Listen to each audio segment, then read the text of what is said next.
আইন মেনে চলবেন, যা কিছু বলা হলো প্রত্যেকটি জিনিস মেনে চলবেন। আপনারা যদি কেউ না মানেন তাহলে আপনাদের সাথে আমার 12 তারিখ পর্যন্ত কথা হবে সম্পূর্ণরূপে আইনের ভাষায়। আমি এক পাও এখান থেকে বিচ্যুত হব না। আমার কাজ সম্পূর্ণরূপে পেশাদারিত্বের সাথে হবে। অ্যাজ রিটার্নিং অফিসার আমি এখানে আইনের মধ্য দিয়ে এসেছি, কাগজের মাধ্যমে আমার কথা হবে কাগজ, আমার ম্যাজিস্ট্রেটরা প্রত্যেকে তাদের জন্য একই ভাষায় আমি কথা বলবো সকলে।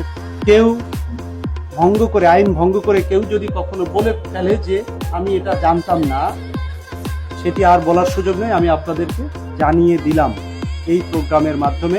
আশা করি ভবিষ্যতে আপনারা সকলেই আপনার নিজ নিজ সম্মান বাঁচিয়ে রাখার জন্য এই কাজটি করবেন।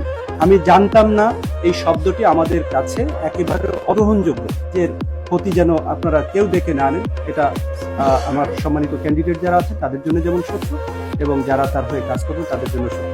আশা করি আমার মেসেজটি পেয়েছেন। নির্বাচন অত্যন্ত পবিত্র একটি দায়িত্ব।